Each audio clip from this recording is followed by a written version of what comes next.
بسم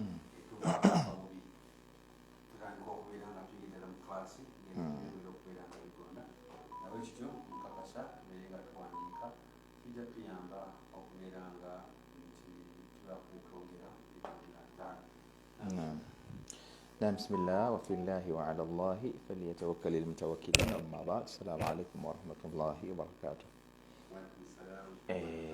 tutambuddeko nga tulaba obulombolombo n'obukwakkulizo embeera eza jjajja w'omugenzi singa kitaawe abataliiwo.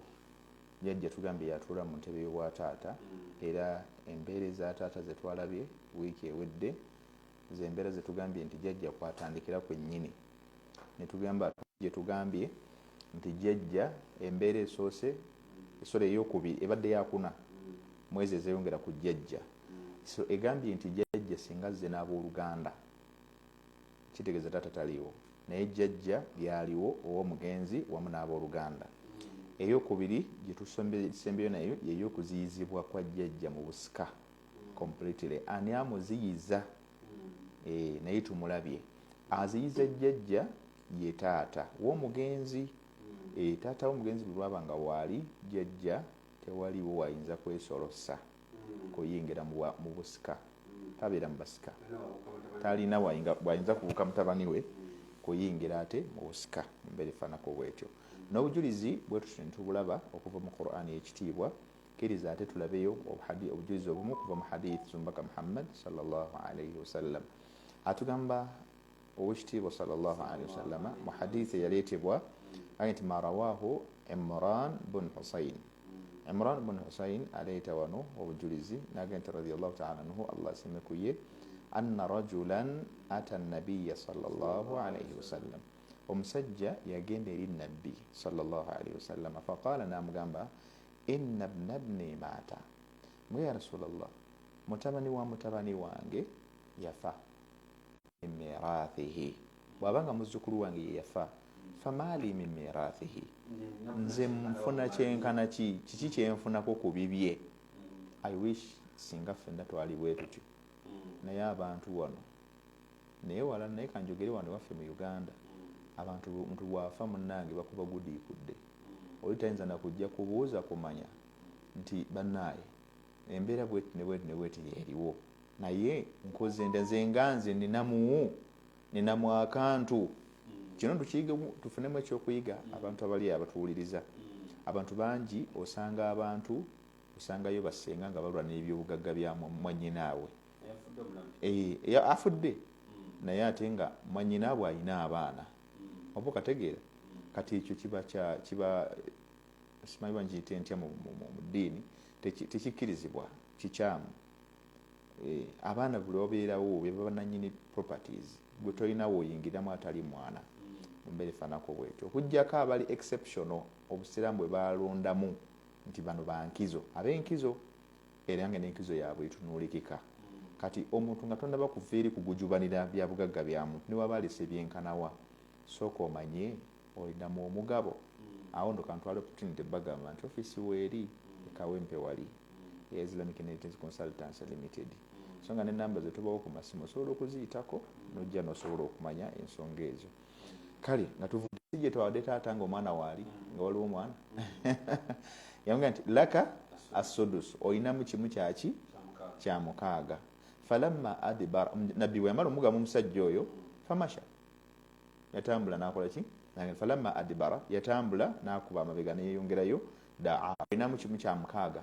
Ekyokubinamu laka sudusun akharin, olinamu n'ekimu eky'omukaaga ekirala. Falamma adibara, omusajja bwe yamala ozaalwa biweddeyo n'atambula akole ki? Agende. Falamma adibara, bw'amala okutambula okugenda, fadaahu, nabbi n'amuyita omulundi omulala. Faqaala, n'amugamba ebigambo ebyo nti inna sudusa al akhar, ekimu eky'omukaaga kiri ekirala ekikuweeredde eky'omulundi ogwokubiri, tu'matun. Maamana tu'matun min kalimati ta'am, eyo support kukulabirira. Okategedde bulungi? As-sudusu al-awwal fard, mugabo gwateeka gw'oteekeddwa okufuna. Wa amma as-sudusu ath-than, tu'matun maanahu kukulabirira, it's your support, no kukukwatirako mu mbeera z'obulamu obwo. Bw'atyo Nabbi sallallahu alaihi wasallam bwe yamukola ki, bwe yamulamula mu mbeera efaanako bw'ekyo. Tayib, obujulizi obulala bwe twongera ku nsonga eyo yajjajja mu kulambulula obusika bwe, ijma'u sahaba, basahaba beegatta ku nsonga eyo tebaajawukanako.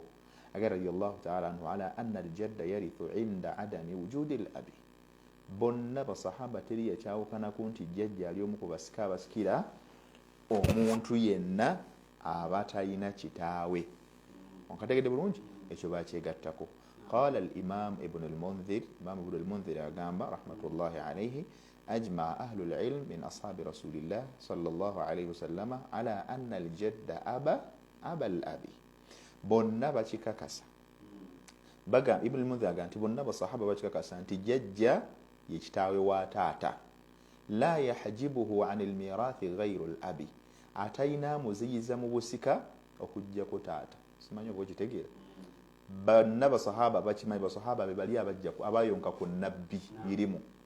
Bagamba nti bakikakasa, teri n'omu yakyawukanako nti jjajja yazaalani, yazaala taata.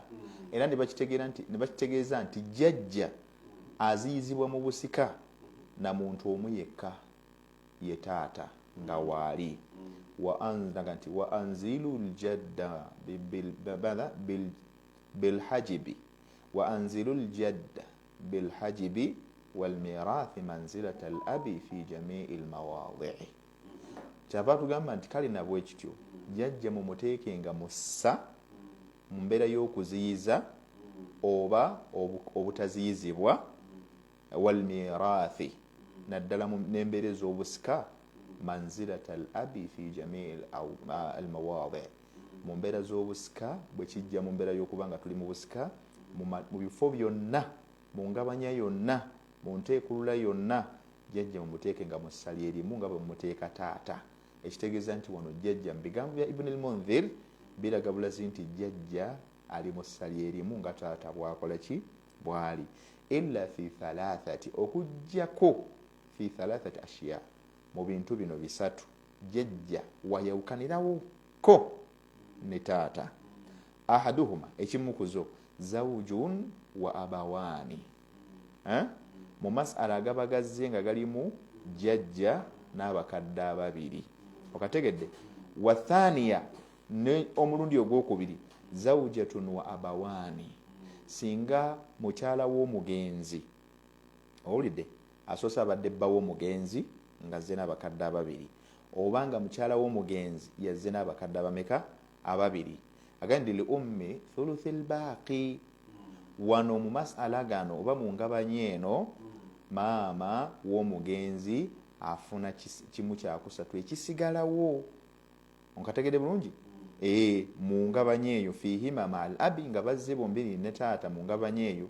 Wa thuluthu jami'il mali law kana makana al-abi jaddun, agambye nti n'ekimu wa thuluthu jami'il mali, n'ekimu ekyokusatu ky'ebyobugagga, law kana makana al-abi jaddun, singa jjajja yabadde ate taata. Oba okategedde? Ekitegeeza nti taata yafa nga jjajja yakola ki, yaliwo. Wa thalitha, ekifo ekyokusatu oba ekifo ekyokusatu nga bwe tuyogedde, ikhtalafu fil jaddi ma'al ikhwa wal akhawati li abawaini aw li abi, bawulama bayawukana ate bw'abanga jjajja azze n'abaluganda, abooluganda b'omugenzi, abooluganda b'omugenzi si nsonga bagatta naye maama ne taata, oba bawula bamaama nga taata y'omu, wala khilafa bainahum fi madha fi isqatihi banil ikhwa wa waladil ummi, wabula tebalina njawukana kuba nti jjajja ate asuula banil ikhwa, abaana babaganda b'omugenzi. Kitegeeza nze bwe mba nga tuli baluganda naawe atuwuliriza, tuzadde abaana, omu ku ffe afudde naye ate jjajja waali, tewaliiwo asobola kuba nga ate aziyiza jjajja mu bazzukulu abatali ffe. Kakati ekyo ne batugamba nti jjajjaawe asigala w'amaanyi, wa madha wa auladil ummi.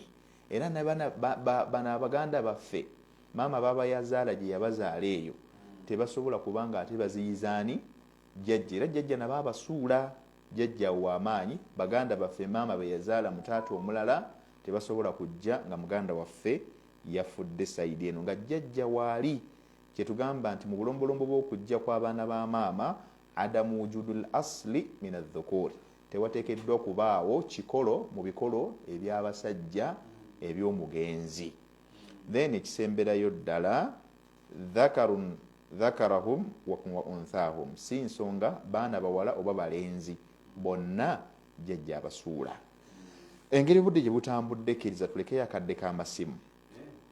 Ku mulundi ogujja tugenda kulaba insha Allah obusika bwa maama, naye nga tetunnabuyingiramu tujja kusooka tutunuulire ma yukhalifu mirathul jaddi mirathal abi.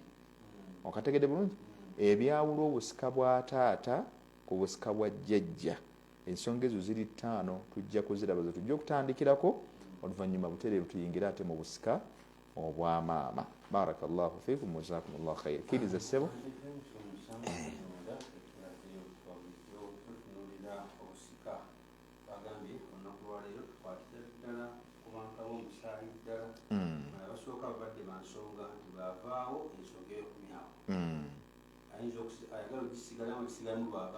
Naam.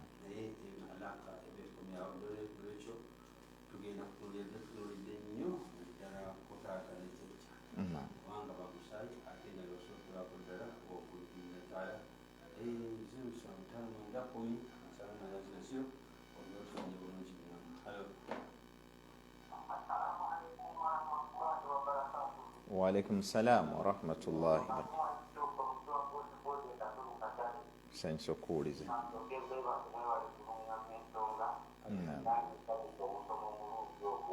Mashallah.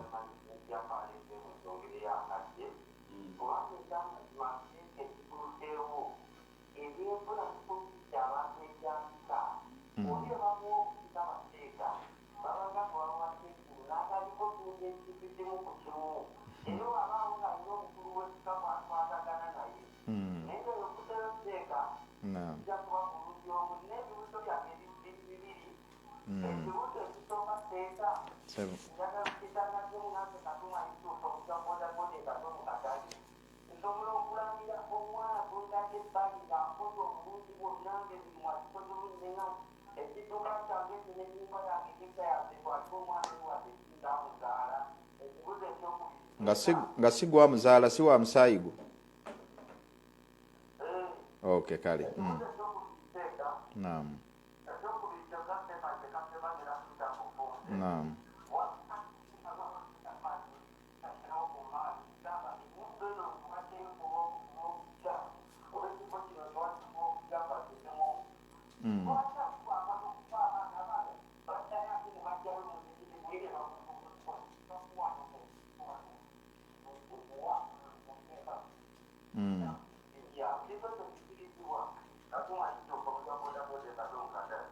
Kale so. Abadde asoma. Naam, katandikire ku bibuuzo bya Katumwa Isuufu. Bibuuzo no bikulu ddala. Agambye okulaamira omwana oyo nga si wa musaayigo. Mathalan, ndi wano oli wano awuliriza obadde ogenda okufa n'oga nti ennyumba yange, emmotoka yange mbiwadde omwana gundi. Ekyo mu Busiraamu oba olina ensalosalo z'obuuse kirungi, kyalibadde kirungi era kirungi, naye oba olina ensalo z'okoze ki z'obuuse. Okusookera ddala sooka omanye ebyobugagga byo byenkana ki, omanye ky'ogenda okugaba kyenkana ki. Kuba Obusiraamu bwatukkiriza okugaba, kuba twasoma hadithi bwe twali tusoma Ennyanjula ne tugamba nti Nabbi sallallahu alaihi wasallam yatugamba inna Allaha tasaddaqa alaikum thulutha amwalikum inda bautikum. Nabbi sallallahu alaihi wasallam ategeeza nti Allah subhanahu wa ta'ala yatu ojja kusigala ng'ogabye, naye bw'onaamuwa n'osalawo muwe millions 10 ne tujja tusanga nti emaali yonna erimu millions 30 ng'ate abagenda okufuna bangi, tujja kuwalirizibwa ffe abaweebwa obuvunaanyizibwa era nga mu mbeera y'okutereeza, kubanga fi wasiya fihi mailin min an tada'ahu ma'alatan okusinga lw'onaabaleka nga balinga lonsa tebalina wadde akantu wabula nga yatakaffafuuna nnansa batambula basabiriza buki bwesabiriza betukubira emiranga mu mizikiti bebategee ku makubo engalo ate ekirala ogenda bafunamu empeera bbiri ife abasiraamu ojja tufunamu empeera emu ojja tufunamu empeera y'okuba nti otugabidde ng'abasiraamu